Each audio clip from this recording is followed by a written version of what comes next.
சொல்லுதுன்னா, அடுத்த 10 வருஷத்துல நம்முடைய வருங்கால சந்ததிகள் ஒன்று இந்த உலகத்தினுடைய இன்பங்கள்ல மூழ்கடிக்கப்படுவாங்க, அல்லது இந்த உலகத்தினுடைய அதிகாரங்களை பார்த்து அடிமைகளாக மாற்றப்படுவாங்க. அப்ப இந்த சமூகத்தை மீட்டெடுக்க வேண்டிய மிகப்பெரிய பொறுப்பு நமக்கு. நம்ம நல்லா தான் இருக்கிறோம், நாங்க பலகீனம் அடையல. மொத்த இந்தியாவிலேயே, மொத்த இந்திய வளர்ச்சியிலேயே சவுத் இந்தியாவுடைய பலம் வந்து ரொம்ப பெருசு. மொத்த இந்திய வளர்ச்சியில சவுத் இந்தியாவுடைய பங்களிப்புங்கிறது 47.9%. கேரளா, கர்நாடகா, ஆந்திரா, தெலுங்கானா, தமிழ்நாடு, பாண்டிச்சேரி, இந்த 6 ஸ்டேட்டும் சேர்ந்து மொத்த இந்திய வளர்ச்சியில 47.9% கொடுக்குறாங்க. அது ஜிடிபியா இருக்கலாம், உள்நாட்டு உற்பத்தியாக இருக்கலாம், அது வேலை வாய்ப்புகளாக இருக்கலாம், வரி கட்டுதலாக இருக்கலாம். இப்படி எல்லா நிலையிலையுமே சவுத் இந்தியா ரொம்ப வலுவா பலமா தான் இருக்குது.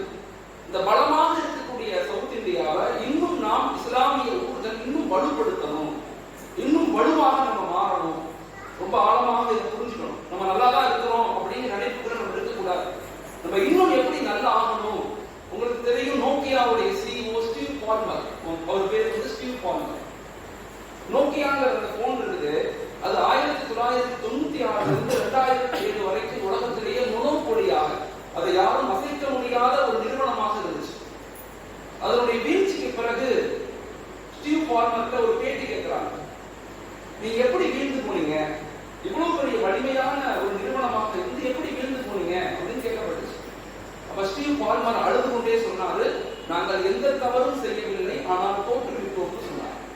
நாங்கள் எந்த தப்புமே செய்யல, ஆனா தோத்து போயிட்டோம். ஸ்டீவ் பால்மர்ட்ட கேட்கப்பட்டுச்சு, எப்படி இது நடந்துச்சு அப்படின்னு கேட்கப்பட்டுச்சு. அவர் சொன்னார், 1996 இருந்து 2007 வரைக்கும் உலகத்திலேயே ஒரு வலிமையான நிறுவனமாக நம்ம இருந்தோம். 2005-6 எங்களை ஒரு நபர் சந்திக்க வந்தார். அவர் பேர் ஜார்ஜ். அவர் எங்களுக்கு சொன்னாரு, உங்க மொபைல் போன் ரொம்ப நல்லா இருக்குது, ஆனா கஸ்டமைஸ்டா இல்ல, அது மக்கள் பயன்படுத்துற அளவுக்கு இலகுவான முறையில இல்ல, ரொம்ப கடினமா இருக்கு பயன்படுத்துறது. நான் ஒரு சாஃப்ட்வேர் தயாரிச்சிருக்கேன், ஒரு ஓஎஸ் ஆபரேட்டிங் சிஸ்டம். அதை உங்க மொபைல் போன்ல போட்டீங்கன்னா உங்க மொபைல் போன் கஸ்டமைஸ்ட் ஆயிடும், ஈஸி ஆயிடும், அதை நீங்க போட்டுக்கங்க அப்படின்னு சொன்னாங்க. அவர் சொன்னாங்க, இல்ல இல்ல எங்களுக்கு தேவையில்லை, மக்கள்லாம் எங்களை பயன்படுத்தினா நல்லா தான் இருக்கிறோம். அதுக்கப்புறம் அவர் வந்து சாம்சங் கம்பெனி கூப்பிட்டு அவங்களுக்கு ஒரு வாய்ப்பை கொடுத்து, அவங்க சாம்சங் கம்பெனி வந்து கண்ணாடி தயாரிக்கிற கம்பெனி, டிவி கண்ணாடி தயாரிக்கிறோம். அவங்களை கூப்பிட்டு அவங்களுக்கு இந்த வாய்ப்பை, இந்த ஓஎஸை வாங்கி சாம்சங் பயன்படுத்தி 2008-09 ஒரு சீரியஸ் வெளியிட்டாங்க, மொபைல் போன் நோட் சீரியஸ்னு சொல்லி. அன்னைக்கு தான் நோக்கியா வீழ்ந்து போச்சு. அன்னையிலிருந்து இந்த வரைக்கும் நோக்கியா இடவே இல்லை. ஆய்வுகள் என்ன சொல்றதுன்னா, உலகத்திலேயே ஒரு மிகப்பெரிய வலிமையான சாம்ராஜ்யம் இஸ்லாமிய சாம்ராஜ்யம். ஹஜ்ரத் ரசூலுல்லாஹி ஸல்லல்லாஹு அலைஹி வஸல்லம் 570 பிறந்தாங்க, 610 நுபுவத் கொடுக்கப்பட்டுச்சு, 622 மதீனாவுக்கு போனாங்க, 632 இந்த உலகத்தை விட்டு பிரிந்து போனாங்க.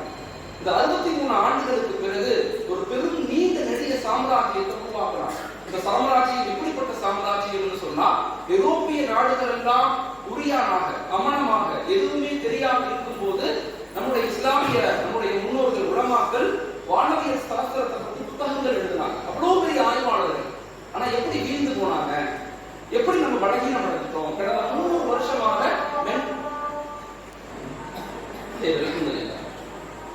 நம்முடைய சமூகம் எதிர்கொள்ளக்கூடிய ப்ராப்ளம்ஸ் என்ன ப்ராப்ளத்தை அவங்க எதிர்கொள்றாங்க. நம்ம நல்லா இருக்கும் போதே நம்ம நல்லா ஆயிரம். நோக்கியாவுடைய வீழ்ச்சியினுடைய காரணம் என்னன்னா, ஒரு மொனோபொலியாக ஒரு மிகச்சிறந்த நிறுவனமாக இருந்தாலும் அவங்க தன்னை அப்டேட் பண்ணிக்கணும். நாம நம்மளோட மேம்படுத்திக் கொண்டே இருக்கணும்.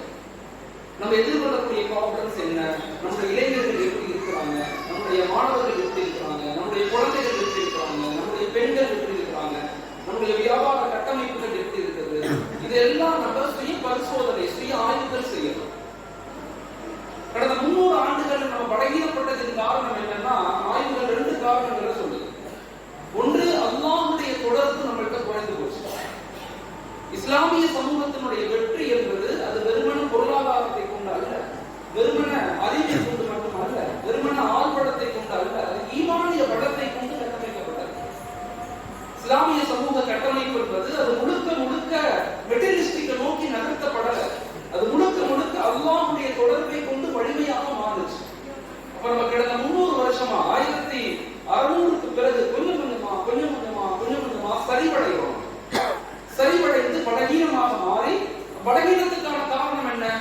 எந்த சமூகம் தன்னுடைய தோல்விக்கான காரணத்தை தன்னிடத்திலிருந்து தேடாமல் மற்றவர்களை குறை சொல்கிறதோ அந்த சமூகம் எழுச்சி பெற்றதாக வரலாறு கிடையாது. முதல்ல நம்ம பலகீனத்தை நாம முதல்ல விளங்கணும். இப்ப நம்முடைய பலகீனம் என்ன? ஆய்வுகள் சொல்றது ரெண்டு காரணங்கள். ஒன்று, அல்லாஹ்வுடைய தொடர்பு நம்மகிட்ட இல்லை, நபியினுடைய முஹப்பத் குறைந்து போச்சு, குர்ஆனுடைய ஈமானிய தொடர்பு நம்மகிட்ட இல்லை. இரண்டாவது, நம்ம ஒரு சமநிலையான வளர்ச்சியும் கிடையாது. இந்த உலகம் எப்படி இயங்குதுன்னா, இமாம் கஸாலி ரஹ்மத்துல்லாஹி அலைஹி சொல்றாங்க, ஒரு மனிதனுக்கு ரெண்டு ரெஸ்பான்சிபிலிட்டி இருக்கு, ரெண்டு பொறுப்பு இருக்கு. ஒரு மனிதனுக்கு ரெண்டு பொறுப்புகள் இருக்கு. முதல் பொறுப்பு இபாதத், இறைவனுக்கு செய்ய வேண்டிய கடமை. இரண்டாவது பொறுப்பு இமாரத், இந்த உலகத்துக்கு செய்ய வேண்டிய கடமை. நமக்கு ரெண்டு கடமை இருக்கு. ஒன்னு இருக்குது இபாதத், இன்னொன்னு இருக்குது இமாரத். இபாதத்துங்கிறது அல்லாஹ்வுக்கு செய்ய வேண்டிய கடமை, இமாரத்துங்கிறது இந்த உலகத்துக்கு செய்ய வேண்டிய கடமை. கடந்த 300 ஆண்டுகளாக நம்ம பலகீனப்பட்டதன் காரணம் என்னன்னா, இபாதத்துக்குள்ள போனவங்க இமாரத்தை இழந்துட்டோம். இமாரத்தை கட்டமைக்க போனவங்க, உலகத்துல பொருளாதாரம் கல்வியின் கட்டமைக்க போனவங்க இபாதத்தை இழந்துட்டாங்க. ரொம்ப ஆழமா இதை புரிஞ்சுக்கணும். இதுக்கு பேர் தான் சமநிலை வளர்ச்சி, பேலன்ஸ்டு சிஸ்டம். இன்னைக்கு நம்ம ஊரை எப்படி உருவாக்கணும்னா, ஒரு பேலன்ஸ்டு வளர்ச்சியின் மீது கவனம் செலுத்தணும். ஒரு மரம் இருக்குன்னு வச்சுக்கோங்களேன், அந்த மரத்தினுடைய வேறு ஸ்ட்ராங்கா இருந்தாதான் தண்டு ஸ்ட்ராங்கா இருக்கும். ஒரு மரத்தினுடைய வேறு ஸ்ட்ராங்கா இருந்தாதான் அதனுடைய கிளைகள் ஸ்ட்ராங்கா இருக்கும்.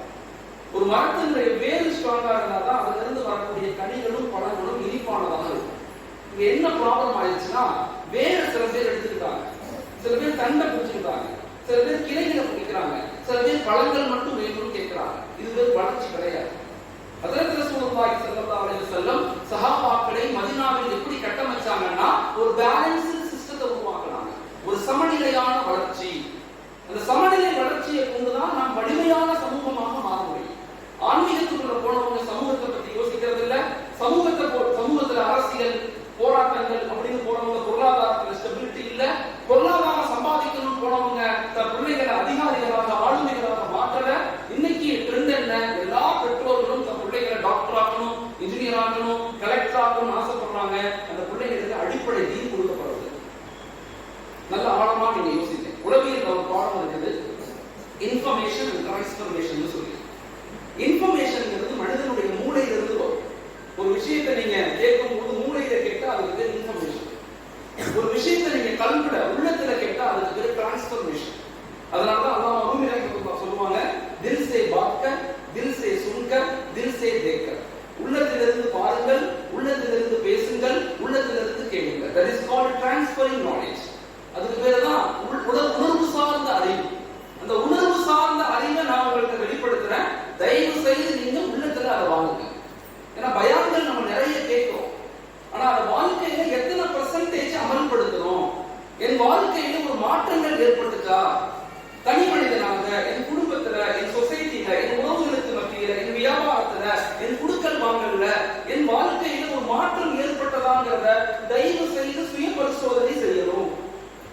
அப்ப டிரான்ஸ்ஃபரிங் நாலேஜ் உள்ளத்துல கேளுங்க. ஒரு மஹல்லாவை கட்டமைக்கணும்னா 10 விஷயங்கள் தேவை. அது நமக்கு ரொம்ப ரொம்ப இம்பார்ட்டன்ட். ஒரு மஹல்லா, உதாரணத்துக்கு சமீபத்துல மயிலாடுதுறை மாவட்டத்தின் வளர்ச்சியும் மேம்பாடும் அப்படின்னு ஒரு கருத்தியல் நடந்தது. கிட்டத்தட்ட அங்க இருக்கக்கூடிய எல்லா தாலுகளிலிருந்தும் கலந்துருப்பாங்க. அதே மாதிரி எல்லா ஊர்கள்லயுமே அதை செய்யறோம். ஏன்னா மக்களை எப்பவுமே வெறுமன அறிவாளிகளாக உருவாக்கக்கூடாது, மக்களை சிந்தனைவாதிகளாக மாற்றணும். ஏன்னா அறிவுக்கும் சிந்தனைக்கும் உள்ள வித்தியாசம் என்னன்னா, அறிவு அடைய முயற்சிக்கும், சிந்தனை மட்டும்தான் பாதுகாக்க முயற்சிக்கும். இஸ்லாமிய கல்வி முறைக்கும் மார்க்கத்தினுடைய கல்வி முறைக்கும் உள்ள வித்தியாசம் என்னன்னா, இஸ்லாமிய கல்வி முறை உலகத்தினுடைய கல்வி முறைக்கும் மார்க்கத்தினுடைய கல்வி முறைக்கும் உள்ள வித்தியாசம் என்னன்னா, உலகத்தினுடைய கல்வி முறைங்கிறது ஒண்ணா எப்படி அடையலாம், எப்படி அனுபவிக்கலாம், எப்படி வீடு வாங்கலாம், எப்படி கார் வாங்கலாம், எப்படி சொபிஸ்டிகேட்டடா வாழலாம், எப்படி மொபைல் போகலாம், இப்படிதான் யோசிக்கும். ஆனா இஸ்லாமிய கல்வி முறை கொடுக்கக்கூடிய கல்வி முறைங்கிறது இந்த உலகத்தை எப்படி பாதுகாக்கலாம், மனிதர்களை எப்படி பாதுகாக்கலாம், இந்த மண்ணை எப்படி பாதுகாக்கலாம், இந்த மரத்தை எப்படி பாதுகாக்கலாம், இந்த வருங்கால சமுதாயத்தை எப்படி பாதுகாக்கலாம் அப்படிங்கக்கூடிய மிகப்பெரிய கல்வி முறை தான் மார்க்க கல்வி முறை. இப்ப நாம நம்முடைய வருங்கால சந்ததிகளுக்கு இந்த கருத்தியலை புரிய வைக்கணும். நம்முடைய கடமைகள் என்ன, உரிமைகளை மட்டும் அதை பேசக்கூடாது. கடமைகள் என்ன, பொறுப்புகள் என்ன, நான் எப்படி சமூகத்துக்கு பங்களிப்பு அளிக்கணும், இந்த ஊரை இந்த மக்களை எப்படி வலிமையாக மாற்றணும் அப்படிங்கிற உணர்வுகளை சமூகத்துக்கு கொண்டு போய் சேர்க்கணும்.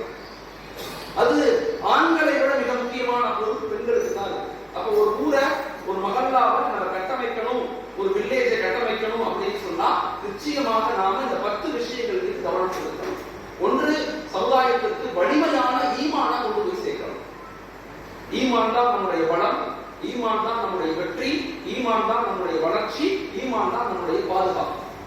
ஈமானிய உணர்வில்லாத அறிவு, ஈமானிய உணர்வில்லாத பொருளாதாரம், ஈமானிய உணர்வில்லாத கல்வி, ஈமானிய உணர்வில்லாத அதிகாரம் எதுவுமே ஆற்றலாக மாறாது. அது உலகத்துல அழிவத்தான் கொடுக்கும். இஸ்லாம் என்பது ஒரு அறம் சார்ந்த வாழ்வியல், அன்பு சார்ந்த வாழ்வியல். ஈமான் 70க்கும் மேற்பட்ட கிளைகளை கொண்டது. அந்த ஈமானை நாம் நம் மக்களுக்கு, வருங்கால சந்ததிகளுக்கு, குழந்தைகளுக்கு, வாலிபர்களுக்கு, பெண்களுக்கு சரியான முறையில் எடுத்து வைக்கிறோமா? எத்தனை பேர் வீடுகள்ல அல்லாஹ்வை அறிமுகப்படுத்துறோம்? The direct communication with Allah. அல்லாஹ்வுடைய சமுதாயத்துக்கு ஒரு தொடர்பை நம்ம ஏற்படுத்தணும். அதுதான் நம்முடைய பலம். ஹஜ்ரத் உமர் ரலியல்லாஹு அன்ஹு அவர்கள் உட்கார்ந்து இருக்காங்க. சில சஹாபாக்கள் அங்க இருந்து வருவாங்க. உமர் ரலியல்லாஹு கேட்கறாங்க, எங்க இருந்து வர்றீங்க? சஹாபாக்கள் சொன்னாங்க, நாங்க யுத்தத்துல இருந்து வரோம். யுத்தம் என்ன ஆச்சுன்னு கேட்டாங்க. யுத்தத்துல வெற்றி பெற்றுட்டோம்னு சொன்னாங்க சஹாபாக்கள். எத்தனை மாசம் நடந்துச்சு? 3 மாசம் நடந்துச்சு. கேட்ட உடனே ஹஜ்ரத் உமர் ரலியல்லாஹு அழுதாங்க. சஹாபாக்கள் கேட்டாங்க, அமீர் ஏன் அழுகிறீங்க? ஏன் அழுகிறீங்க? நாங்க யுத்தத்துல ஜெயிச்சிட்டோமே அப்படின்னு கேட்கிறாங்க. ஒரு உண்மை பொய்யை ஜெயிக்க 3 மாசம் ஆகுமா? ஒரு உண்மை பொய்யை ஜெயிக்க 3 மாசம் ஆகுமா? ஒன்று என்னுடைய பாவமாக இருக்கணும், அல்லது உங்களுடைய பாவமாக இருக்கணும். சொல்லிட்டு இந்த வார்த்தையை சொன்னாங்க. ஷா படிக்கலா ஜெயலலிதா ரஹ்மத்துல்லாஹ் உமரை பார்க்கிற கிதாபுல தி அட்மினிஸ்ட்ரேஷன் ஆஃப் உமர் ரலியல்லாஹு ஒரு பாடத்தை ரொம்ப தெளிவா எழுதுறாங்க. ஆச்சரியமா இருக்கு. சொல்றாங்க, இஸ்லாமிய மார்க்கத்தினுடைய வெற்றி, இஸ்லாமிய மார்க்கத்தினுடைய எழுச்சி என்பது அது வெறுமன ஆள் பலத்தை கொண்டு அல்ல, ஆயுத பலத்தை கொண்டு அல்ல, அறிவு பலத்தை கொண்டு அல்ல. இஸ்லாமிய மார்க்கத்தினுடைய எழுச்சி என்பது அல்லாஹ்வுடைய தக்வா, இறைவனுடைய இணைப்பும் உம்மத்தை பற்றியான கவலையை கொண்டுதான் அந்த மார்க்கம் கட்டமைக்கப்பட்டதுன்னு சொன்னாங்க. மக்களுக்கு மத்தியில ஈமானிய உணர்வுகள் கொடுக்கணும். இன்னைக்கு நம்முடைய சமூகம் 4 விதமான ப்ராப்ளத்துக்குள்ள இருக்கிறாங்க. இந்த ப்ராப்ளத்தை வந்து தெரிஞ்சுக்கணும். ஒன்று கல்ச்சரல் டிக்ளைன், கலாச்சார சீர்கேடு. என் பிள்ளையும் சரி, உங்க பிள்ளையும் சரி எதிர்கொள்ளக்கூடிய மிகப்பெரிய பிரச்சனை கல்ச்சரல் டிக்ளைன். கலாச்சார ரீதியாக அவங்க பாதிக்கப்படுறாங்க. அவங்க பார்க்கிற படங்கள், நாடகங்கள், Netflix, prime, social media, web series, இது எல்லாமே அவர்களை இயக்குது. மனிதர்கள் இப்ப இயக்குறது இல்லை, டெக்னாலஜி தான் மனிதனை இயக்குது. இந்த உலகத்தை எது ஆளுதுன்னு நினைக்கிறோம்? இப்ப bio technology and information technology, biotechnology and information technology, இதுதான் இந்த உலகத்தை ஆண்டு கொண்டிருக்குது. மனிதன் அடிமையாக மாறிக்கொண்டிருக்கிறான். The internet is a war of humanity. வலைதளங்கள் மனித இனத்தின் மீது தொடுக்கப்பட்ட யுத்தம்னு சொல்றாங்க, ஆய்வுகள் சொல்லுது. நேற்று ஜப்பான்ல ஒரு அறிவிப்பு செஞ்சிருக்காங்க. பள்ளிக்கூட பிள்ளைங்க, ஸ்கூல்ல படிக்கக்கூடிய பிள்ளைங்க ஒரு நாளைக்கு 2 மணி நேரம் தான் மொபைல் போன், சோசியல் மீடியா பயன்படுத்தணும், ரெஸ்ட்ரிக்ஷன் பண்ணலாம், பயன்படுத்த கூடாதுன்னு சொல்றாங்க. பெற்றோர்களுக்கு தொடர்படியா கவுன்சிலிங் கொடுக்குறாங்க. இந்த விஷயம் சைனாவிலையும் சேம் இதே மாதிரி தான் பண்றாங்க. வளர்ந்த நாடுகள் தன் குழந்தைகளுக்கு ரொம்ப பாதுகாக்க முயற்சிக்கிறாங்க. ரொம்ப சர்வசாதாரணமாக மனிதர்கள் இந்த இன்பத்தில் மூழ்கடிக்கப்படுறாங்க. உங்களால வீட்டில் இருக்க முடியாது. போன கொடுத்தா தான் சாப்பிடுவாங்க, போன கொடுத்தா தான் படுப்பாங்க. இது குழந்தைகளுக்கு மட்டுமில்ல, பெரியவங்களே அப்படித்தான் இருக்கிறோம். பெரியவங்களே அப்படித்தான் இருக்கும். கல்ச்சரலி நம்ம பாதிக்கப்படுறோம். எப்படி சமூகத்தை மீட்டெடுக்க போறோம்? இரண்டாவது, அகலாக் ரீதியான டிக்ளைன், ஒழுக்க ரீதியான வீழ்ச்சி. அறிவு வளர்ந்துருச்சு, அன்பு குறைஞ்சிருச்சு. படிப்பு அதிகமாயிருச்சு, பாசம் குறைஞ்சு போச்சு. கணவனும் டாக்டர், மனைவியும் டாக்டர் சேர்ந்து வாழவே முடியல. எல்லா நிலையிலும் பெண்களுடைய உளவியல் ஆண்களுக்கு தெரியல, ஆண்களுடைய உளவியல் பெண்களுக்கு தெரியல. விட்டு கொடுக்கிறதும் இல்ல, கட்டுப்படுறதும் இல்ல. நல்ல யோசிச்சு பாருங்க, விட்டு கொடுக்கவும் இல்ல. ஒரு ஆண் பெண்ணுக்கு விட்டு கொடுக்கணும், ஒரு பெண் ஆணுக்கு கட்டுப்படணும்.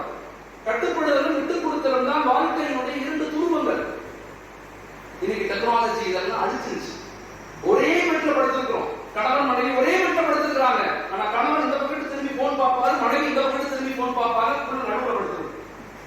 நிறைய பேருடைய குடும்பங்கள் இப்படிதான் இருக்கு. எத்தனை மணிக்கு தூங்குறோம் யோசிச்சு பாருங்க. எத்தனை மணிக்கு தூங்குறோம்? 10 மணி, 11 மணி, 12 மணிக்கு தூங்குறோம். 12 மணி, 1 மணிக்கு. இந்த சமுதாயம் எப்படி டெவலப் ஆகும்? ஒரு பேரும் வளர்ச்சியை நோக்கி நகர்த்த முடியாது. இப்ப நாம ஒரு பெரும் இலக்கை நோக்கி நகர்த்தணும். முடியுதோ முடியலையோ சமூகத்துக்கு சொல்லிக்கிட்டே இருக்கணும். வைன்னமா அலைக்கல் பலா வாழைகள் கிசா. அல்லாஹ் மிக அற்புதமா சொல்லுவான், உங்க வேலை எத்தி வைக்கிற வேலை. யார் வரணும், யாருக்கு வரக்கூடாது, யாரை ஏற்றுக்கொள்ளணும், யார் ஏற்றுக்கொள்ளக்கூடாதுங்கிறது என் பொறுப்புன்னு சொல்லிட்டான். ஆனா நம்முடைய கடமையை நம்ம செய்யணும். வைன்னமா அலைக்கல் பலா, எத்தி வச்சுக்கிட்டே இருக்கணும். மக்களுக்கு, பிள்ளைங்களுக்கு சொல்லிக்கிட்டே இருக்கணும், பிள்ளைங்களை பேசிக்கிட்டே இருக்கணும், அல்லாஹ் அறிமுகப்படுத்திக் கொண்டே இருக்கணும். நம்முடைய முதல் கடமை வலிமையான ஈமான சமூகத்தை கொண்டு போகணும். நீங்க ஈமான கொடுக்காம, அல்லாஹ்வை அறிமுகப்படுத்தாம, குர்ஆனுடைய தொடர்பை ஏற்படுத்தாம, நபியினுடைய முஹப்பத்தை ஏற்படுத்தாம, முன்னோர்களுடைய தியாகங்களை வரலாறுகளை நீங்க வெளிப்படுத்தாம ஒரு சமூக மாற்றத்தை நாம் ஒருபோதும் ஏற்படுத்த முடியாது. வலிமையான ஈமான் சமூகத்துக்கு தேவை. இன்னைக்குள்ள பிரச்சனைகளை, ஃபித்னாக்களை, குழப்பங்களை, ஷைத்தானியத்தை, இன்னைக்கு அரசியல் சூழல்களை நம்ம எதிர்த்து நிக்கணும்னா புஜபலம் புத்தி பலம் மட்டும் போதாது, ஆன்மீக பலம் வேணும். ஆன்மீக பலம் வேணும். வெறுமன அறிவு இருக்கு, ஒண்ணும் செய்ய முடியாது. ஷைத்தான் நம்மளை விட அறிவாளி. மிகப்பெரிய ஆழ்வலம் இருக்கு, இல்ல நம்மளை விட பெரிய ஆழ்வலம் வச்சிருக்கிறான். பெரிய பொருளாதாரம், நம்மளை விட பெரிய சொத்து, இந்த உலகமே அவனுக்கு தான் இருக்குது. எப்ப அல்லாஹ்வுடைய தொடர்பு இருக்குதோ ஷைத்தான் நம்மளை பார்த்து பயப்படுவான். உலகம் நம்மளை பார்த்து பயப்படும். நம்முடைய பலகீனத்துக்கு காரணமே, நம்முடைய பிரச்சனைகளுக்கு காரணமே, நம்முடைய வீழ்ச்சிக்கு காரணமே, நம்முடைய மோசமான இந்த நிலைக்கு காரணமே அல்லாஹ்வுடைய தொடர்பை, நபியினுடைய முஹப்பத்தை, குர்ஆனுடைய தொடர்பை, முன்னோர்களுடைய தியாகங்களை பற்றி பேசாத, யோசிக்காத சமூகமாக நாங்கள் மாறிக்கொண்டே இருக்கிறோம். தயவு செய்து உங்க உள்ளத்துல கேளுங்க. பயான்கள் நம்ம நிறைய கேட்கிறோம். ஆனா வாழ்க்கையில் என்ன மாற்றங்கள் நமக்கு வந்துச்சு? ஒரு தனி மனிதனாக இந்த இடத்துல மாற்றம் வந்துச்சா? என் கணவர்கிட்ட நான் பேசுறேனா? என் மனைவிட்ட உட்கார்ந்து சமூகத்தை பற்றி நான் பேசுறேனா? என் குழந்தைகளுக்கு நான் நேரம் கொடுத்து தோல்ல கை போட்டு எதுக்கு நீ படிக்கிற? உன் படிப்பின் காரணம் என்ன? உன் படிப்பு உனக்கானது மட்டுமல்ல, சமூகத்துக்கானது. ஒவ்வொருத்தரை ஃபீமா ஆகாக்கல்லா, அல்லாஹ் உனக்கு கொடுத்த எதுவும் நீ எழுதுதல்ல, நான் உனக்கு கொடுத்தது நல்லா சொல்றேன். இந்த உணர்வுகளை சமூகத்துக்கு ஏற்படுது. இது உடனே ஏற்படாது. பேசிக்கிட்டே இருக்கு, மௌத்தா போற வரையும் பேசு. நைட் படுக்கும் போது பிள்ளைங்க பக்கத்துல உட்காரு, நபியினுடைய வாழ்க்கையை சொல்லுங்க, முன்னோர்களுடைய வாழ்க்கையை சொல்லுங்க, ஈமான்னா என்னன்னு சொல்லுங்க, இந்த வானத்தை அல்லாஹ் எப்படி படைச்சான்னு சொல்லுங்க. தாய்மார்களே, உங்க கையில தான் இந்த சமூகத்தினுடைய வளர்ச்சியும் வீழ்ச்சியும் இருக்கு. ஒரு அற்புதமான ஊர். இந்த ஊரை இன்னும் எப்படி மேம்படுத்தணும்? நம்ம நல்லா இருப்போம், நல்லா இருக்கும் போதே நம்ம நல்லா ஆயிடணும். நம்ம நசுக்கப்பட்ட பிறகு, பலகீனமானதை படைஞ்ச பிறகு நல்லா முடியாது. ரொம்ப கஷ்டப்படலாம். நிறைய ஊர்கள் காணா போச்சு. நிறைய ஊர்கள் நான் சமீபத்தில் சந்திக்கிறதுக்கு ஒரு 8-9 கிராமங்கள் வந்தாங்க. சூரபுரம், இடையக்கோட்டை, இப்படி நிறைய ஊர்கள் இருந்து எல்லாம் பெருமதி ஜமீனாக்கும், பெருமதி இஸ்லாமிய ஊர்கள். இந்த பாத்திரம் வந்தாங்க சந்திக்க. எங்க ஊர்ல ஏதாவது ஒரு பிளான் பண்ணணும். பெரும்பெரும் பள்ளிவாசல் இருக்கு, 20 ஏக்கர் 30 ஏக்கர் லேண்ட் இருக்கு. நீ யாருமே இல்ல ஊர்ல, யாருமே இல்லை. நாம் நம் ஊரை, இஸ்லாமிய ஊர்களை நாம் கட்டமைக்கணும். அது எதை கொண்டு கட்டமைக்கணும்? முதலாவதாக வலிமையான ஈமானம் கொடுங்க. அதுதான் மிக முக்கியமானது. சரி, இந்த ஈமானை எப்படி வலிமையா கொடுக்கிறது? ஈமான்னா என்ன முதல்ல? வாட் இஸ் ஈமான்? ஈமானை யாரு பேசினாலும் விளங்க முடியாது, அது உணரத்தான் முடியும். ஈமான்ங்கிறது உணர்வு ரீதியான. அல்லாம அபூ சொல்றாங்க, ஒரு மனிதன் அந்த ஈமான உணரணும்னா 4 விஷயங்களை செய்யணும்ங்கிறாங்க. ஒன்று இபாதத். உங்க இபாதத்துகளை உணர்வு ரீதியாக செய்யுங்க, இறை உணர்வோடு செய்யுங்க. மெதுவா தஸ்பீஹ் கட்டுங்க, மெதுவா ருக்குக்கு போங்க. அல்லாஹ் என்ன பார்க்கிறாங்கிற உணர்வுகளை கொண்டு வாங்க. நான் அல்லாஹ்வை பார்க்காவிட்டாலும் அல்லாஹ் என்ன பார்க்கிறாங்கிற உணர்வை கொண்டு வந்து முயற்சி செய்யுங்க. தொழுகையில போனோம்னா எல்லா பராய முசீபத்தும் ஞாபகத்துக்கு வரும். திரும்ப திரும்ப கொண்டு வந்து முயற்சி பண்ணீங்கன்னா அந்த ஈமானுடைய இன்பத்தை நீங்க அடைவீங்க. இரண்டாவது, டெய்லி குர்ஆன் ஷரீஃப் போடுங்க. What is Quran? The Quran is a conversation between abd and Allah. அல்லாஹ்வுக்கும் அடியானுக்கும் மத்தியில் ஒரு சம்பாஷணை தான் குர்ஆன். அல்ஹம்துலில்லாஹி ரப்பில் ஆலமீன், அல்லாஹ் பேசுறான். அல்ஹம்துலில்லாஹி ரப்பில் ஆலமீன் அர் ரஹ்மானிர் ரஹீம் மாலிகி யௌமித்தீன், அல்லாஹ் நம்மகிட்ட பேசுறான். இப்ப நாம அல்லாஹ்ட்ட பேசுறோம். இய்யாக நஅபுது வ இய்யாக நஸ்தஈன் இஹ்தினஸ் ஸிராத்தல் முஸ்தகீம். குர்ஆன் நாம பார்க்கிற ஒரே முஅஜிஸா குர்ஆன் மட்டும்தான். நாங்க நபியை பார்க்கல, ரசூலை பார்க்கல, சஹாபாக்களை பார்க்கல, தாபீன்களை பார்க்கல, தபா தாபீன்களை பார்க்கல, நாங்க யாரையும் பார்க்கல. நாங்க பார்க்கிற ஒரு பேரற்புதம் குர்ஆன் மட்டும்தான். ஆனா பெரிய வருத்தம் என்னன்னா, அந்த குர்ஆனை படிக்க தெரியாத சமூகமாக நம்ம இருக்கிறோம். யோசிச்சு பாருங்க, உலகத்துல 800 கோடி மக்கள் இருக்கிறாங்க. 800 கோடி மக்கள் உலகத்துல இருக்கிறாங்க. 210 நாடுகள் இருக்கு. இதுல 190 கோடி முஸ்லிம்கள் வசிக்கிறோம். இப்ப 26% 57 இஸ்லாமிய நாடுகள் இருக்கு. நான் குர்ஆனை பார்த்து முறைப்படி ஓத தெரிந்த மக்கள் வெறுமன 3-4% மக்கள் தான் இருக்காங்க. வெறுமன 4%. ஃபோனடிக்ஸ் தான், தஜ்வீதோடு, மக்ரஜோடு, உச்சரிப்புகளோடு ஓத தெரிந்தவங்க 4% தான். டெசாங் அப்படிங்கிற எழுத்தாளர் சொல்றான், ஒரு சமூகம் வீழ்ச்சியை நோக்கி நகருது அப்படின்னா அதுக்கு 3 காரணங்களை பார்த்து சொல்றான். 3 காரணங்களை பார்த்து சமூகம் வீழ்ச்சி அடையும். The Spanish Muslims, ஸ்பெயின் எப்படி வீழ்ந்துச்சுங்கிற வரலாற்று ஆய்வு நூல். ஸ்பெயின் எப்படி வீழ்ந்துச்சு, 800 வருஷம் ஆட்சி எப்படி வீழ்ந்து போச்சு, வெறும் 50 ஆண்டுகள் வீழ்ந்து போச்சு ஸ்பெயின், எப்படி வீழ்ந்துச்சுன்னு சொல்றான். முதல் விஷயம், எந்த சமூகம் அவர்களுக்கு கொடுக்கப்பட்ட வேத மொழியை விட்டு தூரமாகிறாங்களோ அந்த சமூகம் வீழ்ச்சி அடையும். இரண்டாவது, எந்த சமூகம் அவர்களுடைய கலாச்சாரங்களை, நமக்கு சில கலாச்சாரங்கள், நம்முடைய கலாச்சாரம், தொழுகை நம்முடைய கலாச்சாரம், ஏழைகளுக்கு உதவி செய்தல் நம்முடைய கலாச்சாரம், அடுத்தவங்களை மன்னிக்கிறது நம்முடைய கலாச்சாரம், உறவுகளை அனுசரித்து வாழ்வது நம்முடைய கலாச்சாரம். எந்த சமூகம் கலாச்சாரத்தை இழக்குதோ அது வீழ்ந்து போயிடும். மூன்றாவதாக மிக முக்கியமாக சொன்னா, எந்த சமூகம் அந்த சமூகத்துக்கு கொடுக்கப்பட்ட அடையாளங்களை விட்டுக் கொள்வதில் வெட்கப்படுகிறார்களோ அவர்கள் ஒருபோதும் எழுச்சியை நோக்கி நகர முடியாது. தொப்பி நம்முடைய அடையாளம், தாடி நம்முடைய அடையாளம், புர்கா நம்முடைய அடையாளம், இதெல்லாம் நம்முடைய அடையாளங்கள். நம்முடைய அடையாளங்களை நாமே இட்டுக் கொள்வதற்கு வெட்கப்பட்டோம்னா யாரெல்லாம் செய்வாங்க? நம்முடைய வாலிபர்களுக்கு இது புரிய வைக்கணும், வாலிபர்களுக்கு விளங்கப்படுத்தணும், வரலாற்று ரீதியாக பேசணும். நம்ம சும்மா அப்படியே வெறுமன மசாயில பேசி சண்டை வைக்க கூடாது. வரலாற்று ரீதியாக எப்படி வீழ்ந்தோம், எங்கிருந்து வீழ்ந்து போனோம், வீழ்ச்சி காரணம் என்ன, எதனால வீழ்ச்சி அடைந்தோம், இந்த வரலாற்று ரீதியாக நம்முடைய வாலிப சமூகத்துக்கு சொன்னோம்னா பெரும் மாற்றம் ஏற்படும், பெரும் மாற்றங்கள் ஏற்படும். நான் கண்மூடாக பார்க்கிறேன். இதுவரை மாஷாஅல்லாஹ் அல்லாஹ் மிகப்பெரிய சும்மா அல்ஹம்துலில்லாஹ் ஒரு 3 லட்சம் இளைஞர்களை சந்திச்சிருக்கோம். எல்லா இடத்துக்கும் இளைஞர்களை சந்திக்கிறோம். இந்த இளைஞர்களுக்கு மத்தியில் ஒரு பெரும் மாற்றங்கள் ஏற்படும். ஆனா ஜமாத்துகள், ஊர்கள் அதை ரொம்ப முக்கியமாக கருதி அந்த இளைஞர்களை வலிமையாக மாற்றுவதற்கு முயற்சி செய்யும். சோ ஈமான வலிமைப்படுத்தணும்னா ஒன்று இபாதத், இரண்டாவது குர்ஆன், மூன்றாவது திக்ருகள் செய்யும். காலை மாலை திக்ருகள், கொஞ்ச நேரம் அல்லாஹ்வுடைய பெயரை உச்சரிக்கணும். அல்ஹம்துலில்லாஹ், அல்லாஹ் உணர்ந்து உச்சரிக்கணும். உங்க ஈமானிய ருசியை நீங்க அடைவீங்க. நாலாவது துஆ செய்யணும். அல்லாஹ் அதிகமா கேட்கணும். ஃபதுஊனி அஸ்தஜிபு லக்கும், அல்லாஹ் சொல்றான், என்னிடத்துல கேளுங்க நான் உங்களுக்கு பதில் தர்றேன், ஒருபோதும் கைவிட மாட்டேன்னு சொல்றான். முதலாவதாக நம்ம செய்ய வேண்டிய மிக முக்கியமான பணி, ஒரு மஹல்லாவை, ஒரு ஜமாத்தை கட்டமைக்கிறதுக்கு நம்ம செய்ய வேண்டிய மிக முக்கியமான முதல் பணி என்ன? வலிமையான ஈமான சமூகத்தை கொடுங்க. தாய்மார்கள் தயவு செய்து இதை ஊட்டுங்க, பேசிக்கிட்டே இருங்க. இன்னைக்குள்ள ஃபித்னாக்களை எதிர்த்து நிற்கணும்னா ஈமான் இருந்தா மட்டும்தான் எதிர்த்து நிற்க முடியும். இல்லைன்னா கோடைகளாக மாறும். நான் பாதுகாக்கிறேன். சமீபத்தில் நான் ஒரு ஹதீஸை படிச்சு நான் ரொம்ப அதிர்ந்து போனேன். திரும்பி வரக்கூடிய ஒரு ஹதீஸ், கியாமத்து நெருக்கத்துல ஆண்கள் எப்படி ஆயிடுவாங்க, பெண்கள் எப்படி ஆயிடுவாங்க சிலதான் சொல்றாங்க. ஆண்கள் எப்படி ஆயிடுவாங்கன்னா, ஆண்கள் பாவங்கள் செய்து நேர்மையற்ற கோடைகளாக மாறுவாங்க. ஆண்கள் எல்லாம், பெண்கள் எல்லாம் வரம்பு மீறி துரோகிகளாக மாறுவாங்க. இந்த கியாமத்துடைய அடையாளம் சொல்றாங்க. நம்முடைய வருங்கால சந்ததிகளை பாதுகாக்க வேண்டிய பொறுப்பு இருக்கு. இந்த உலகத்துல நம்ம வாழ்ந்தோங்கிறதுக்கு மிகப்பெரிய அத்தாட்சியும் நம்ம பிள்ளைங்க தான். அந்த பிள்ளைகளை சரியா உருவாக்கல, அகலாக உருவாக்கல, உண்மையாளர்களா உருவாக்கல, அல்லாஹ் ரசூலுக்கு பயந்தவர்களாக உருவாக்கல, என்ன நடக்கும் வாழ்க்கை?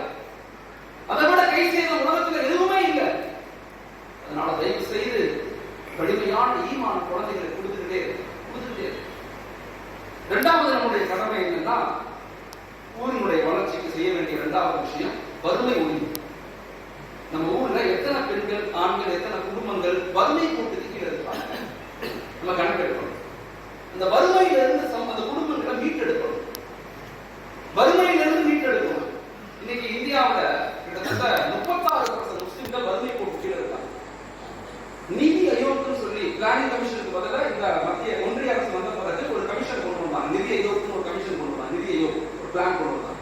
முன்னாடி எல்லாம் பிளானிங் கமிஷன் இருந்தது. 5 ஆண்டு திட்டம், 1 ஆண்டு திட்டம், 3 ஆண்டு திட்டம், நேரு காலத்திலிருந்து இருந்துச்சு. இவங்க ஆட்சிக்கு வந்தோன்னா அந்த கமிஷன் எல்லாம் எடுத்துட்டு 5 ஆண்டு திட்டங்கள் எடுத்து நிதி ஆயோக்னு கொண்டு வந்தாங்க. நிதி ஆயோக், அந்த நிதி ஆயோக் என்ன சொல்றதுன்னா, இந்த ஆட்சி வந்த பிறகு 26% இருந்த வறுமை கோட்டுக்கு பொதுமக்கள் எல்லாரும் சேர்ந்து, முஸ்லிம்கள், நான் முஸ்லிம்கள், இந்தியா மக்கள் சொல்லலாம், 26% நாங்க இப்ப 17% கொண்டு வந்துட்டோம். ஆனா முஸ்லிம்களுடைய எண்ணிக்கையை நான் பார்க்கும்போது ரொம்ப வருத்தப்படுறேன். அதே 36%, 36, 37% மக்கள் வறுமை கோட்டுக்கு இருக்காங்க. எப்ப 2005 சர்ச்சா கமிட்டி ரிப்போர்ட் வந்துச்சு, அப்பையில இருந்து இப்ப வரைக்கும் அது ஒரே நிலையில தான் இருக்கு, மாறவே இல்லை. 1% கூட மாறல, கூட தான் செய்யும். ஆனா இதுல பெரிய ஒரு ஆச்சரியம் என்னன்னா, சவுத் இந்தியாவுடைய நிலை மிகவும் நேர்மாறான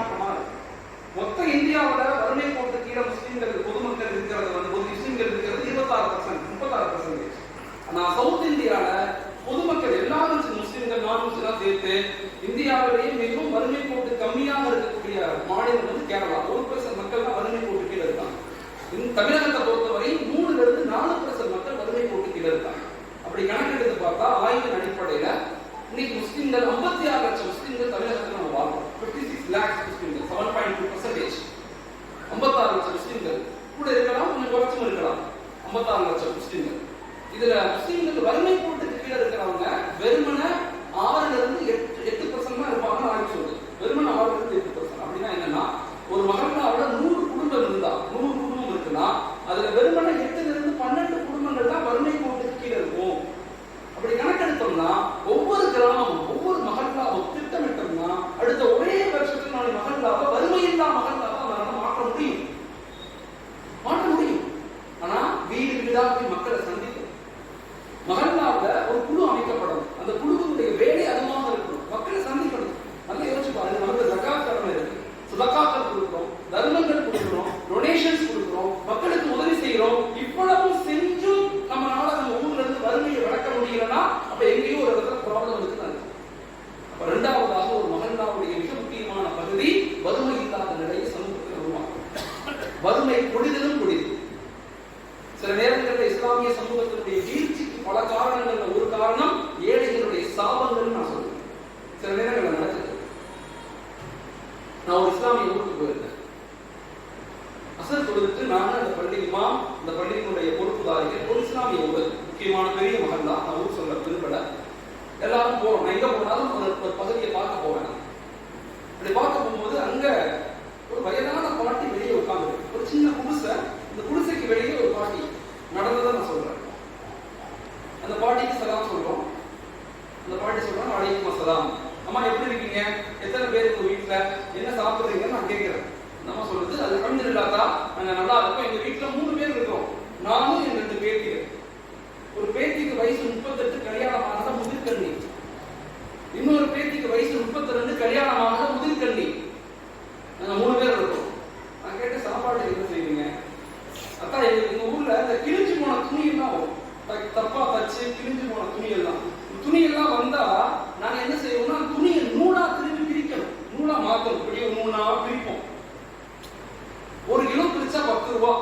நாங்க 3 பேரும் சேர்ந்து ஒரு நாளைக்கு 4 கிலோ பிரிப்போம். எங்களுக்கு 40 ரூபாய் கிடைக்கும். அல்ஹம்துலில்லாஹ் நம்ம சொல்லுவோம். இதை கேட்டோம்னா இந்த முத்தவள்ளி அழுத, கேள்வி அழுத, கல்யாணத்துக்கு வந்து தௌசண்ட் உட்காந்து அழுதுறாங்க. டெய்லி இந்த அம்மாவை பார்க்கிறேன். ஒரு நாள் கூட நாங்க வீட்டுக்கு போனோம். சமூக மாற்றம் வீடு வீடாக சென்று சமூகத்தை மாற்றாத வரை, சந்திக்காத வரை சமூக எழுச்சியை ஒருபோதும் ஏற்படுத்த முடியாது. உட்கார்ந்து பேசுறதுனால மாற்றங்கள் ஏற்படாது. களத்துக்கு போகணும், மக்களை சந்திக்கணும். மக்களுடைய நிலைமைகள் என்ன? இப்படியே விட்டுக்கிட்டே இருந்தோம்னா இன்னும் மிக மோசமான நிலைக்கு பிறகு சமூகத்தை மீட்டெடுக்க முடியாது. அபூபக்கர் தொழு வைப்பாங்க. சுபூஹ் முடிச்சோம் வேக வேகமா எழுந்திருச்சு போவாங்க.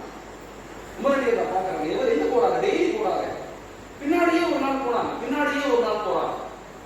பார்த்தா ஹஜ்ரத் அபூபக்கர் ரலியல்லாஹு ஒரு குடிசை வீடு, அந்த வீட்டுக்குள்ள போறாங்க. உமரடியை பார்க்கறாங்க. அந்த குடிசையில கண்ணு தெரியாத, நடக்க முடியாத, முடமான ஒரு தாய், ஒரு அம்மா உட்கார்ந்து, வயதான அம்மா. ஹஜ்ரத் உமரடியல்லாஹு அபூபக்கர் ரலியல்லாஹு போன உடனே வீட்டை ஃபுல்லா சுத்தம் செஞ்சாங்க. இது டெய்லி நடந்துச்சு. சுத்தம் செய்றாங்க.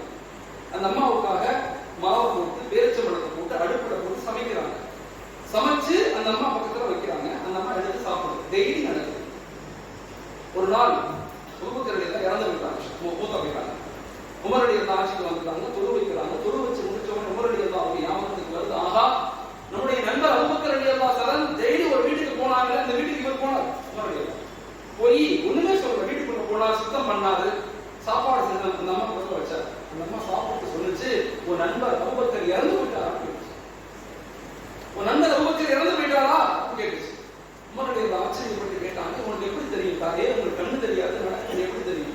இல்ல, ஒரு நண்பர் சாப்பாடு வைக்கும் போது அந்த பேரிச்சம்பழத்தினுடைய விதைய கொட்டையை எடுத்து சுளைய மட்டும் வைப்பார். எனக்கு கண்ணு தெரியாது, எடுக்க முடியாதுனால. ஆனா நீ வைக்கும் போது சுளை அந்த கொட்டையோட அந்த விதையோட வைக்கிற என்னால வெல்ல முடியல அப்படின்னு சொன்னாங்க. அந்த உமர் ரலியல்லாஹு அழுது கொண்டே சொல்லுவாங்க, யா அபூபக்கர், ஒருபோதும் உங்களை என்னால் மிஞ்ச முடியாது. நன்மைகள் மக்களை சந்திக்கணும். மக்களை சந்திக்காத வரை சமூக மாற்றத்தை ஏற்படுத்த முடியாது. நம்ம இங்க வந்திருக்க மனசுல கை வச்சு பாருங்க, எத்தனை பேர் நம்ம ஏழைகள் வீட்டுக்கு போயிருக்கோம், ஏழைகள் வீட்டுக்கு சந்திச்சிருக்கோம்.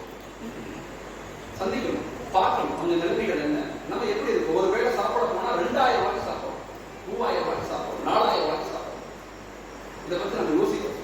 ஒரு மகல்லாவோட 2வதாக செய்ய வேண்டியது ஒரு திட்டத்தின் அடிப்படை. எல்லாத்துக்கும் நம்ம உதவி செய்ய முடியாது, ஆனா ஒரு இலக்கை நோக்கி பயணிப்போம், ஒரு முயற்சிகள் செய்வோம். நம்ம ஊரை ஐயம்பேட்டை வறுமை இல்லாத ஊராக மாற்றுவோம். இங்க எப்படி இருக்குன்னு எனக்கு தெரியல, ஆனா பெரும்பாலும் செல்வந்தர் மூலம் நினைச்சு போவேன், எங்க பார்த்தாலும் இந்த ஏழைகளுக்கு தான் செய்யலாம். அதனால தயவு செய்து நம்முடைய 2வது மகல்லாவுடைய கட்டமைப்புல வறுமை ஒழிப்பு. 3வது நம்முடைய மகல்லாவை கட்டமைக்கும் போது நம்ம செய்ய வேண்டிய முக்கியமான விஷயம் என்னன்னா, ஆரோக்கியமான சமூகத்தை உருவாக்கணும். அவர் பாடிஸ் அவர் அமானம். அல்லாஹ் இந்த ஈமானுக்கு பிறகு கொடுத்த மிகப்பெரிய ஒரு டேமேஜ் ஆரோக்கியம். ஆனா இன்னைக்கு இந்தியாவில் பொறுத்தவரை பாத்தீங்கன்னா 100 முஸ்லிம்கள்ல 30% பேர் நோயாளிகளாக இருக்காங்கன்னு நான் சொல்றேன்.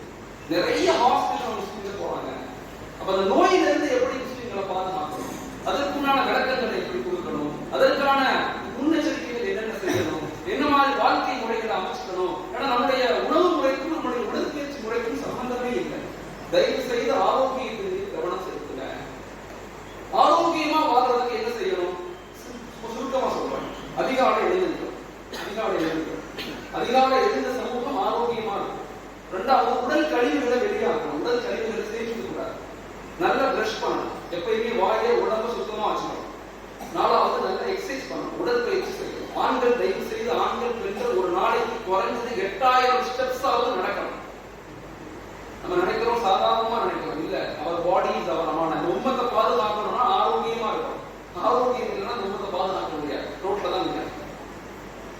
5வது நல்ல உணவுகளை சாப்பிடணும். யாயவந்ததி நாமனும் குழுவின் தையிபாக்கி மாறதுக்குனாலும் கொடுக்கப்பட்ட உணவுகளை இயற்கை உணவுகளை பிள்ளைங்களுக்கு கொடுங்க. பெண்களுக்கு ரொம்ப முக்கியமா சொல்றேன், தயவு செய்து நைட் நேரத்துல 10 மணிக்கு 11 மணிக்கெல்லாம் பிரியாணிய கறிகளை சாப்பிடுறது நிப்பாட்டு. ஒரு மாற்றத்தை கொண்டு வாங்க குழந்தைகளுக்கு மத்தியில், சமூகத்துக்கு மத்தியில். இது ஆண்கள் செய்ய முடியாது, பெண்கள் நீங்க தான் செய்யணும். ஒரு உணர்வுகளை எடுத்துக்குவாங்க. எனக்கு பெரிய ஆச்சரியம், நான் ஒரு கிறிஸ்துவ வீட்டுக்கு போயிருந்தேன், நண்பர் அவர் கவர்மெண்ட் அபிஷியல், அவர் நைட் தங்க வேண்டிய சூழ்நிலை. அந்த மாதிரி என்ன செய்யுது, அவரும் அந்த மாதிரி ஒரு அபிஷியல், அந்த மாதிரி ஒரு கவர்மெண்ட் டிபார்ட்மெண்ட் ஒர்க் பண்ணுது. 2 பேருமே டிபார்ட்மெண்ட் ஒர்க் பண்றாங்க. நாங்க பேசிக்கிட்டே இருக்கோம். ஒரு 7:30 மணி 8 மணி இருக்கும், ஒரு 7:30 8 மணி, ஒரு 7:30 8 மணி. உடனே என்ன ஆச்சுன்னா, ஆக்சுவலா வந்து அந்த 7:30 8 மணியில வந்து அந்த அந்த அந்த பெண் என்ன செய்யறாங்க, தன்னுடைய குழந்தைகளை கூட்டிக்கிட்டு நேரா எதுக்கு போயிடுறாங்க, ரூமுக்குள்ள கூட்டி போறாங்க. சாப்பாடு எடுத்து கூட்டிக்கிட்டாங்க, சாப்பாடு எடுத்து கூட்டி போயிட்டாங்க. நான் கேட்டேன் அவர்கிட்ட, என்ன பிரதர் உங்க ஒய்ஃப் நம்ம சாப்பிட போயிட்டு போயிட்டாங்க. இல்ல இல்ல அஹ்மத், எங்களுடைய குடும்பத்தினுடைய ரூல்ஸ் என்னன்னா 7:30 மணி 8 மணிக்கெல்லாம் என் பிள்ளைங்களுக்கு சாப்பாடு கொடுத்துறோம். அதுக்கப்புறம் தான் தூங்க வச்சுட்டு வருவாங்க. அதுக்கப்புறம் நாங்க சாப்பிடுவோம், அதுக்கப்புறம் தான் நாங்க தூங்குவோம். நம்ம வீட்டுல எத்தனை மணிக்கு சாப்பிடுறோம், எத்தனை மணிக்கு தூங்குவோம்? 10 மணிக்கு 11 மணிக்கு 12 மணிக்கு தூங்குவோம். இந்த சமுதாயத்தை எப்படி வலுப்படுத்த முடியும்? இஸ்லாமுக்கு பிறகு ஆகுமான பேச்சை பேசுறதே மார்க்கத்துல கூடாது. ஆகுமான பேச்சு அதிகாலை எழுவது சமூகத்துல ஃபரது ஐன், ஃபரது கிஃபாயா இல்ல, ஃபரது ஐன். ஒவ்வொரு தனி மனிதனும் எந்திரிக்கணும். அதிகாலை 5 மணிக்கு எந்திரிக்கணும், சூரியன் உதிக்கும் நம்ம எந்திரிக்கணும். ஆனா உலகத்திலேயே இப்படி உள்ள ஒரு சமூகம் இஸ்லாமிய சமூகம், ஆனா எவ்வளவு பின்தங்கி இருக்கிறோம்னு யோசிச்சு பாருங்க. The most authenticated and organized religious only is Islam. உலகத்திலேயே பரிபூர்ணமான ஒரு ஆதாரபூர்வமான மார்க்கம் இஸ்லாம். நம்ம கூட அல்லாஹ் இருக்கிறான், நபியினுடைய வாழ்க்கை இருக்குது, குர்ஆன் இருக்குது, முன்னோர்களுடைய தியாகம் இருக்குது. இவ்வளவும் இருந்து உலகத்துல பின்தங்கிய சமூகம் இஸ்லாமிய சமூகம். ஏன்? எதையுமே அறியவும் இல்லை, பின்பற்றவும் இல்லை, செயல்படுத்தவும் இல்லை, மக்களுக்கு கொண்டு போய் சேர்க்கவும் இல்லை. நல்ல ஆழமா யோசிச்சு பாருங்க. நம்ம முக்கியமான காலத்துல வாழ்றோம், அது இந்தியாவில் மிக முக்கியமான காலகட்டத்தில் வாழ்றோம். நாம இப்ப நம்ம உருவாக்கல, நாம அடுத்த ஜெனரேஷனை தயாரிக்கல, ஒரு வலிமையான கட்டமைப்பை நோக்கி நகர்த்தலனா அல்லாஹ் பாதுகாக்கணும். இப்படி பேசுறது கூட ஒரு காலத்துல அனுமதி மறுக்கப்படலாம். அதுக்குள்ள நாம நம்மளை தயார்படுத்தணும். அதுக்குள்ள ஒரு வலிமையான சமூக கட்டமைப்பை நம்ம ஏற்படுத்தணும். அது காலத்தின் அவசியம், காலத்தின் மிகப்பெரிய அவசியம். விட்டக்கூடாது. எந்த நிலையிலும் சமூகத்தை அனாதைகளாக அடிமைகளாக இந்த உலகத்தில் விட்டு போயிடக்கூடாது. இந்த மார்க்கத்தை பாதுகாக்கக்கூடிய வலிமையான சமூகத்தை விட்டு போகணும். ஒவ்வொரு ஊர்களும் ஒவ்வொரு மகல்லாக்களும் இதை மீது கவனப்படுத்தணும்.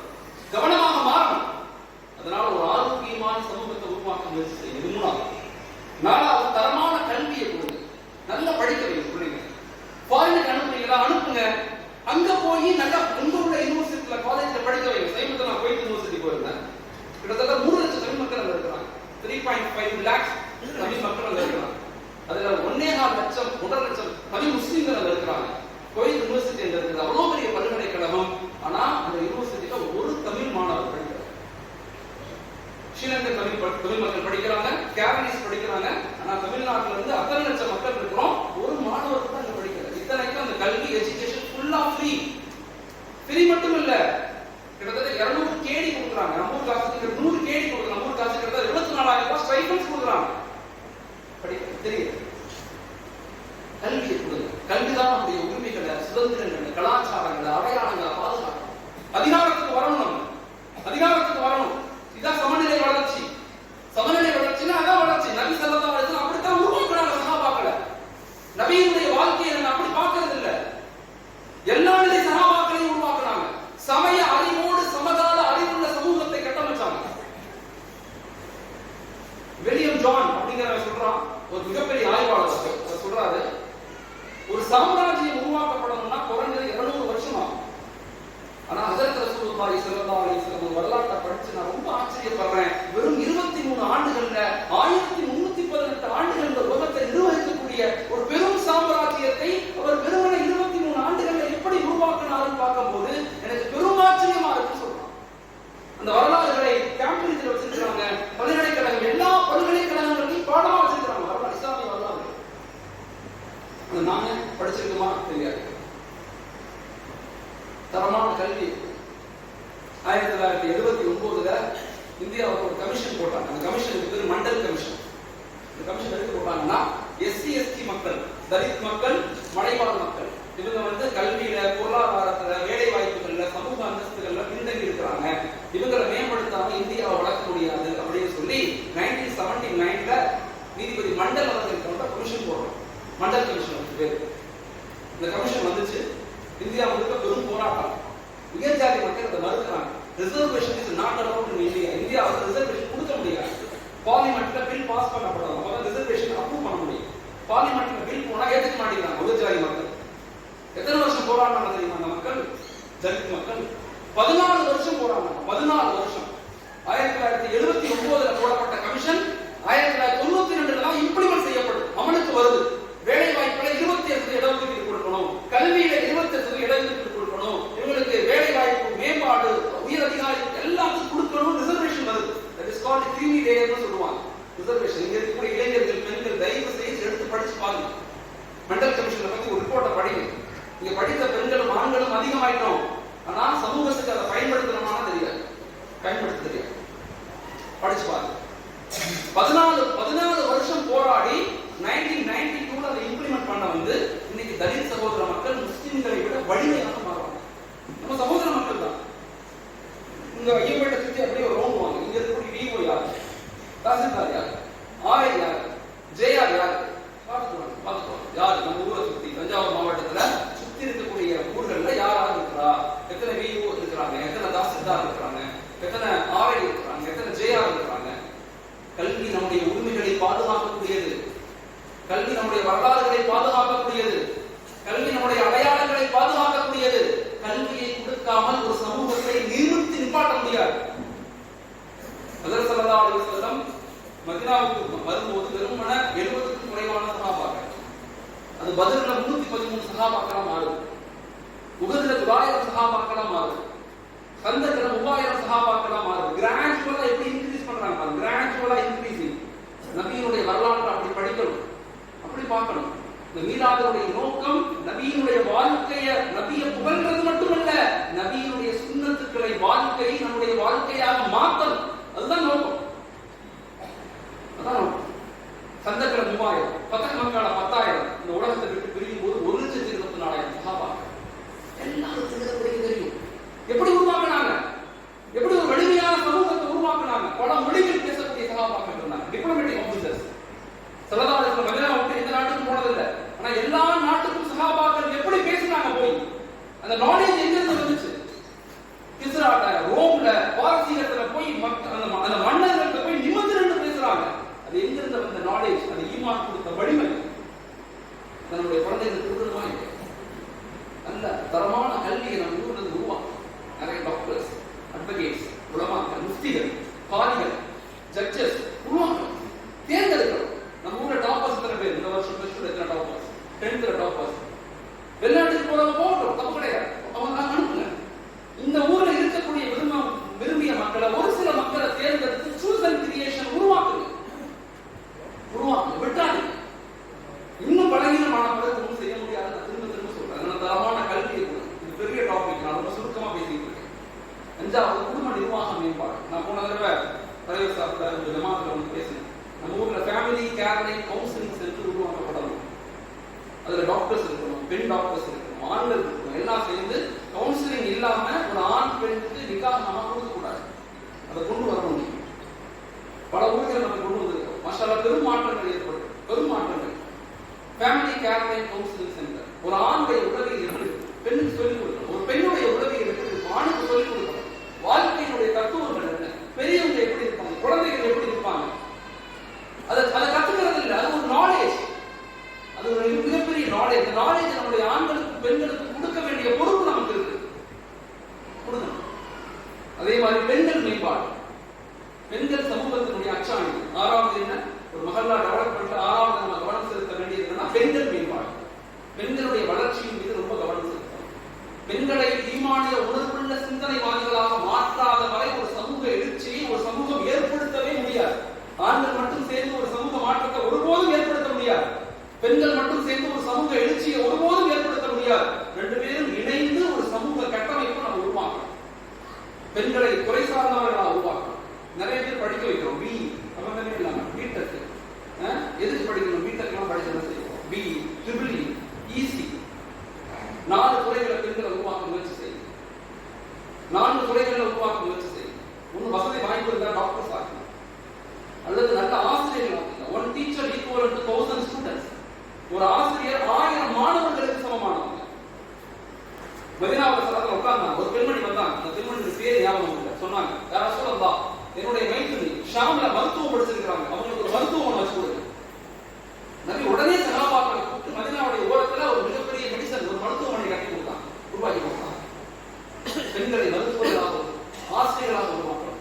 நல்ல ஆலிமாக்கள் சமூகத்துக்கு தேவை. ஷரியத்தை மார்க்கத்தை மக்களுக்கு மத்தியில் வெளிப்படுத்தக்கூடிய வலிமையான ஆலிமாக்கள் தேவை.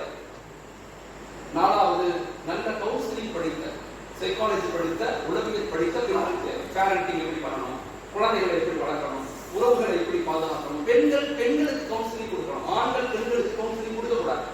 பெண்கள் தான் பெண்களுக்கு கவுன்சிலிங் கொடுக்கணும். இதன் மீது ரொம்ப கவனம் செலுத்தணும். பெண்கள் மேம்பாடு சமூகத்தில் மிக முக்கியமானது. 7வது இளைஞர்கள் மேம்பாடு. இளைஞர்கள் சமூகத்தினுடைய முதுகெலும்புகள். they are backbone of society. இன்னைக்கு நம்ம இளைஞர்கள் 2 எக்ஸ்ட்ரீமுக்கு போயிட்டாங்க. நல்ல ஆழமா யோசிங்க. 2 எக்ஸ்ட்ரீம். ஒரு extreme pub, club, entertainment, enjoyment, bike race, இப்படி ஒரு பெரும் குழு போகுது. 10 மணிக்கு மேல முகத்துல நின்று பேசுறான். என்ன பேசுறான்னு தெரியாது, பேசிக்கிட்டே இருப்பான். என்ன பேசுறான்னு தெரியாது, அவனுக்கு தெரியாது, நமக்கு தெரியாது, பேசுவோம். 10 மணி, 11 மணி, 12 மணி வரைக்கும் பேசுவோம். எல்லா இஸ்லாமிய ஊர்களையும் இருக்கு. அவங்க எப்படி எடுத்துவோம். இன்னொரு பக்கத்து நாங்க அதை பண்ணுவோம், இதை பண்ணுவோம், இப்படி பண்ணுவோம்னு பேசி என்ன அரெஸ்ட் ஆயிடும். கடந்த 6 மாசத்துல மட்டும் 100 பேர் அரெஸ்ட் ஆயிடும். எதையாவது பேஸ்புக்ல எழுதி, எதையாவது வாட்ஸ்அப்ல எழுதி, எதையாவது கருத்துக்களை சொல்லி தேவையில்லாம வாழ்க்கையை வீணடிச்சுக்கிறாங்க. உணர்ச்சி வசப்படக்கூடிய இளைஞர்களை உருவாக்க கூடாது. அறிவு வசப்படக்கூடிய இளைஞர்களை உருவாக்க, அறிவு வசப்படும் நிதானத்தை கடைபிடிக்கணும். அந்த இளைஞர்களை கட்டமைக்கணும். அதுக்கு பயிற்சி கொடுக்கணும். வேலை வாய்ப்புகள், கட்டமைப்புகள் எல்லாம் செய்யணும். ஒவ்வொரு ஊர்களும் இதுக்கு முயற்சி செய்யணும். என் ஊர் பசங்க கெட்டு போயிட்டான், விளங்க மாட்டேங்கிறான், தப்பு பண்றான் அப்படின்னு பேசுறதை விட அவங்களை எப்படி சீர்படுத்தலாம்னு யோசிங்க. சைபர் நாச்சியார் கோவில்ல இருந்து வந்தாங்க இளைஞர்கள். இந்த வாரம் 14ஆம் தேதி அந்த ஊர்ல மீட்டிங். கிட்டத்தட்ட 15-20 இளைஞர்கள் வந்தாங்க. ரொம்ப ஆர்வமா வந்தாங்க, லேர்ன் பண்ண கத்துக்கிட்டாங்க. இப்ப கிட்டத்தட்ட 200 இளைஞர்கள் ஒன்று சேர்க்கிறாங்க. பக்கத்து கிராமங்கள்லாம் ஒன்று சேர்த்து இணைக்கிறாங்க. இளைஞர்கள் வலிமையானவர்கள். அவர்களுக்கு சரியான வழிமுறைகளை நம்ம காட்ட வேண்டிய பொறுப்பு. விட்டக்கூடாது. நான் விளக்க மாட்டான், புரிய மாட்டான், கெட்டு போயிட்டான், இந்த புண்ணியம். பிரச்சனைகளை பேசுவதை விட தீர்வுகள் என்னன்னு பேசணும். நம்ம உட்காந்து பேசணும். பேசினாதான் மாற்றங்கள், இல்லைன்னா மாற்றங்கள். இளைஞர்களை மேம்படுத்த முயற்சி செய்யும். 8வது பொருளாதார மேம்பாடு. நம்ம ஊர் வளர்ச்சிக்கு இன்னைக்கு ஐயப்பேட்டை உலகம் முழுக்க நிற்குதுன்னா அதுக்கு காரணம் உங்களுடைய பொருளாதார ஸ்டெபிலிட்டி. அதை இன்னும் ஸ்ட்ராங் செய்யும். வெறுமன ட்ரேடிங்ல இருந்து மேனுஃபேக்சரிங் மாறுது. வெறுமன கடைகள் நடத்துறது, பொருளை வாங்கி விற்கிறதுல இருந்து வியாபார கட்டமைப்புகளை நோக்கி நகருது. அப்படி என்ன செய்யலாம்னு யோசிங்க. அப்படி என்ன செய்யலாம்னு யோசிங்க. அதுக்கு ஒரு குழு அமைங்க. நல்ல வியாபாரம் செய்யறவங்க இளம் வியாபாரிகளை எப்படி உருவாக்கலாம்னு யோசிங்க. நான் நல்லா இருந்தா மட்டும் பத்தாது, நல்லா தெரிஞ்சுக்கிறேன். நம்ம எல்லாரும் நல்லா இருக்கணுங்கிற உணர்வுகளுக்குள்ள வாருங்க. யாரையும் வீழ்த்திடலாம் முடியாது, யாரையும் சாட்சிட முடியாது. அல்லாஹ்வுடைய உதவி இல்லாம ஒரு கடுகும் நகர முதல்ல புரிஞ்சுக்க. சொல்லி கொடுத்துதான் அவன் என்ன நினைச்சிருவான். அப்பெல்லாம் ஒண்ணுமே கிடையாது.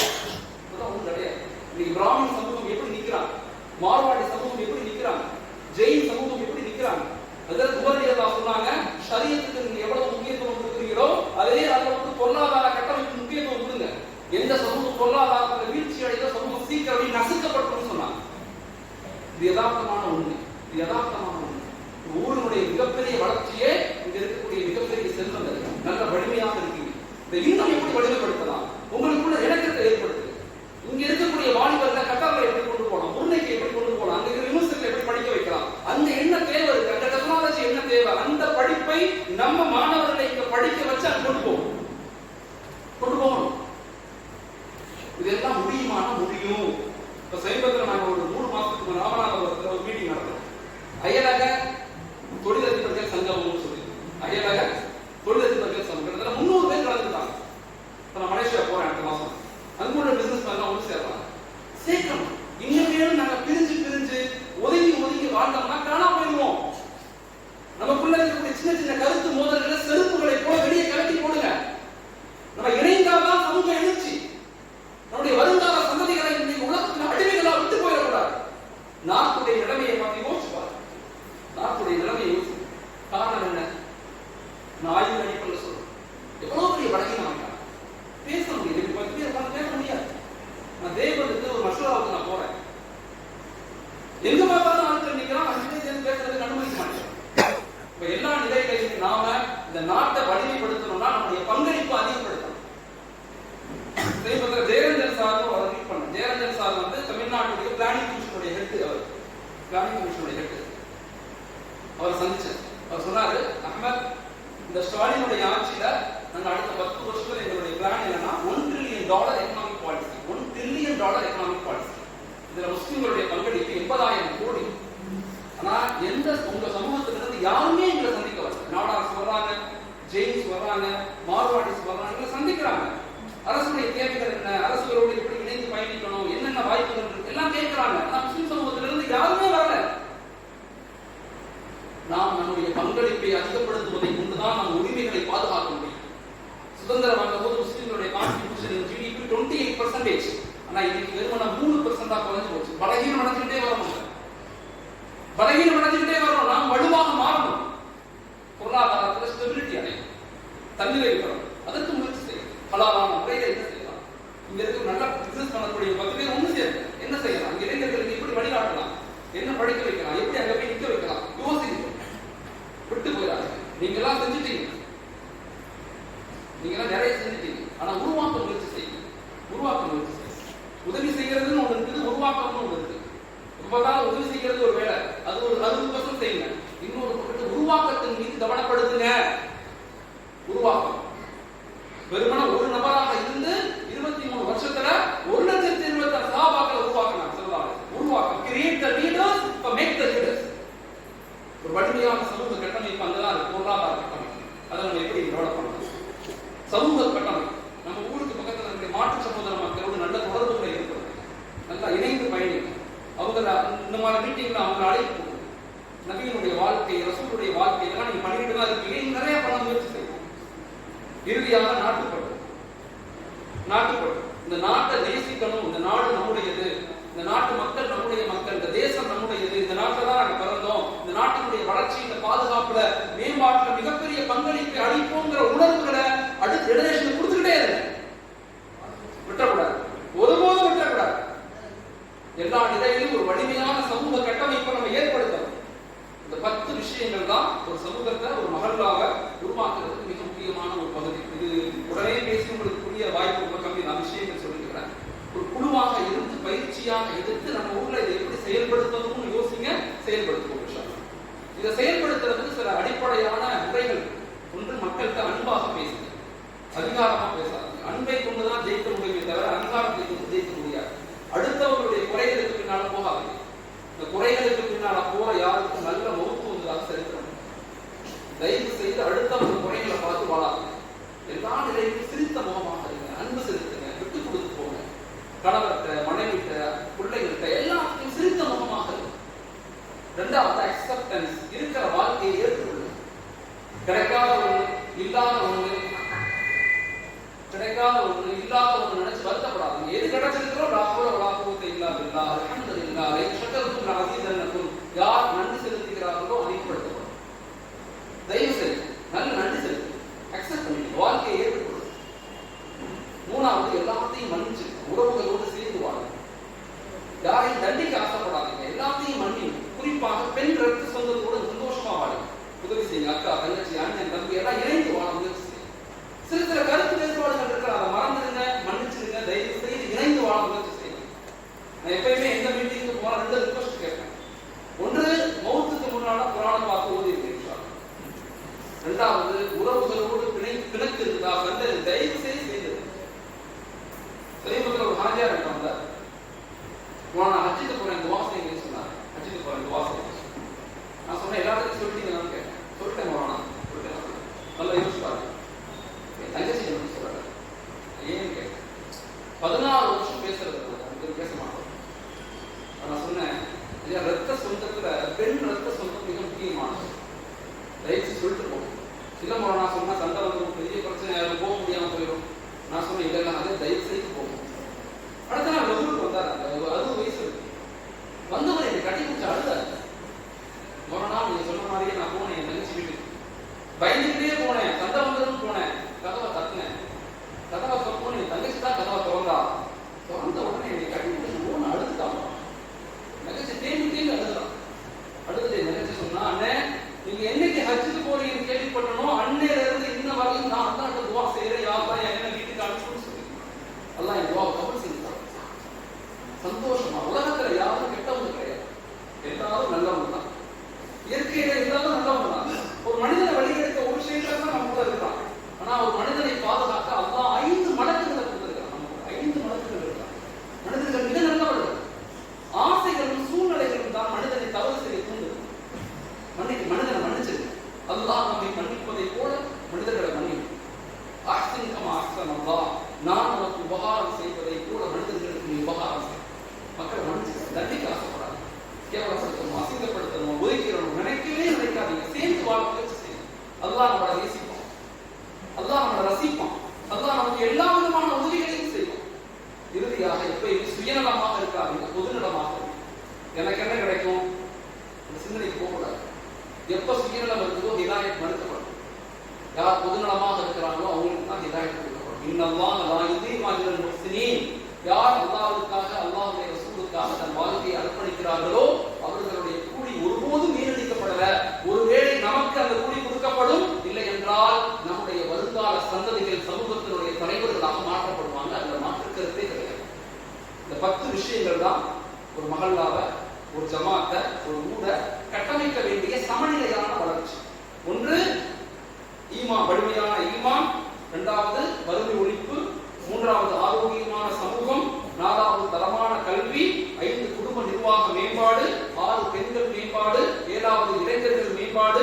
8வது பொருளாதார வளர்ச்சி. 9வது சமூக கட்டமைப்பு. 10வது நாட்டுப்பற்று. இந்த 10ஐயும் கொண்டு ஒரு வலிமையான சமூக கட்டமைப்பை நம்ம ஏற்படுத்தணும். இது சொல்றது எல்லாம் எங்கன்னு சொல்றோம்னா, இந்த கான்ஸ்டிடியூஷன் ஆஃப் மதீனா ஸல்லல்லாஹு அலைஹி வஸல்லம் மதீனாவுக்கு வந்த பிறகு 53 ஆர்டிகிளை கொண்ட ஒரு கான்ஸ்டிடியூஷன் கட்டமைச்சாங்க ஒரே வருஷத்துல. அந்த கட்டமைப்புல இருந்து ஆய்வு செய்து எடுத்த டாக்குமெண்ட் தான் இது. இதுதான் என்னோட PhD, integrated sustainable development plan.